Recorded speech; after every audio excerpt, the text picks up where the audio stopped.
चलिए अब रुक कर लेते हैं बीजापुर का, जहां से हमारे सहयोगी रामचंद्रम जुड़ चुके हैं।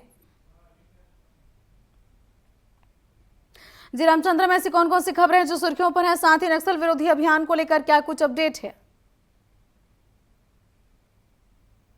जी बिल्कुल।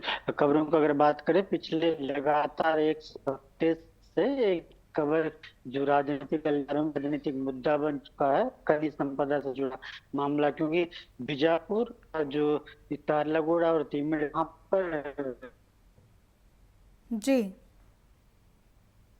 उसी राजस्व पर अब जो विपक्ष में बैठी जो कांग्रेस है, वो लगातार आरोप लगाती है आरोपों पर। यहाँ रेत का उत्खनन किया जाए, इसके लिए एक सबसे जांच टीम भी बनाया था। कल जो कांग्रेस का जांच दल है, लखेश्वर बघेल बस्तर विधायक के साथ बीजापुर के विधायक के नेतृत्व में, लगातार पूर्व विधायक रेख सिंह जैन और कवासी जो पुत्र है जी हरीश कवासी, बड़े जो कांग्रेस के जो लीडर हैं, पूर्व विधायक रहे, वो उनके 10 सदस्य टीम है। तीमेड़ और तारलागुड़ा के जो रेत उत्खनन भंडारण जहाँ किया गया था, वहां पर पहुंचा, उसका जायजा लेते उन्होंने प्रेस वार्ता भी लिया, जिसमें फिर वही आरोप लगाते हुए देखे कि जिस तरीके से सरकार बनने के बाद जो रेत का अवैध परिवहन तेलंगाना और आंध्र प्रदेश और महाराष्ट्र में जिस तरीके से अवैध तौर पर भेजने जो ठेकेदार है वो बेचने का आरोप लगा रहे हैं उनपे, जो ठेकेदारों पर। जी और ये भी आरोप है सरकार पर कि सरकार के जो संरक्षण में पूरा काम,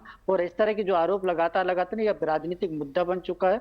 क्योंकि जिस तरीके से 10 जो सदस्य टीम बड़े विधायक भी रहे हैं बस्तर के, जो विधायक है लखेश्वर बघेल जी, वो उनके नेतृत्व में पहुंचती है इसके बाद। लेकिन ये मामला इसलिए भी तुल पकड़ता है जब विपक्ष किसी भी तरह जी आरोप लगाता है, जो पक्ष के जो नेता है वो, उनका भी कहीं ना बयान आना चाहिए था। लेकिन अब तक के पिछले 10-15 दिन हो चुके हैं, लेकिन कोई भी जो सत्ता दल है उनकी ओर से बयान है, कहीं ना कहीं चुप्पी क्या समझे, कहीं ना इसी को लेकर जो कांग्रेस है वो मुद्दा बनाती जरूर दिख रही है। क्योंकि जब रेत की बात करते हैं, पिछले दिनों भी कई ऐसे मामले निकल कर आया है तेलंगाना तारलागुड़ा से, जब रेत का उत्खनन किया गया, जो भंडारण सप्लाई किया, इसपे जो बड़े मात्रा में सागौन के जो लाखों के जो लकड़ी है, वो कभी कभी जी महाराष्ट्र में पकड़े जाते हैं, कभी आंध्र प्रदेश में पकड़े जाते हैं, कभी वन विभाग कार्रवाई करती है।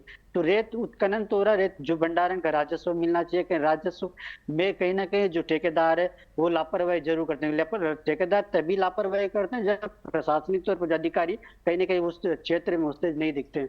अब आरोप कब तक कितना सही है देख जांच के विषय है, लेकिन विपक्ष का जो आरोप के बाद सत्ता पक्ष का बयान नहीं आना, और विपक्ष की कहीं ना कहीं मुद्दा को जरूर बल देते हुए दिख रहा है।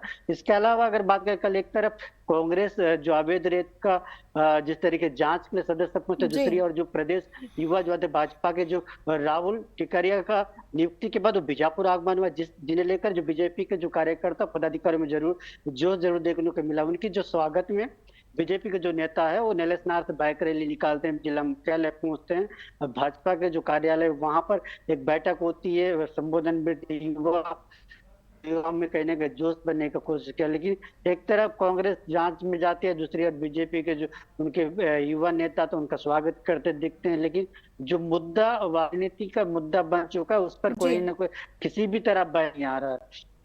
तो जो स्थान जो नेता है, कहीं ना कहीं इसमें रोष भी है। क्योंकि सीधे तौर पर जो पदाधिकारी है बीजेपी के, वो नेताओं को नहीं कह रहे हैं, लेकिन गलियारे में जिस तरह की चर्चा का विषय बना, जगह जगह जहाँ बैठे वो चर्चा करते जरूर दिख रहे हैं। क्योंकि जब सरकार बनी है, उनके जो कार्यकर्ताओं के दम पे जो वोट जो नेता लेते हैं, बनने के बाद उन्हीं कार्यकर्ताओं को दरकिनार करते हैं। ये कहीं ना कहीं कांग्रेस के लिए भी कहीं ना कहीं बीजेपी से लाभ जरूर मिलेगा चुनाव में, ये भी बात जरूर देखने को। जनपद चुनाव में ये भी बात निकल कर आएगी, जो पदाधिकारी जो सत्ता पक्ष से लड़े हैं वो उनको नुकसान पहुंचा, उन्हीं के जो कार्यकर्ता है कहीं गुटबाजी करके अंदर रणनीतियां करके 2-3 जो पदाधिकारी खड़े उन्हें सपोर्ट करते जरूर दिखे हैं। क्योंकि जो पदाधिकारी वही कई बार कई चर्चाओं में कहते हुए दिखे हैं, ये चर्चा का विषय जरूर बना जी।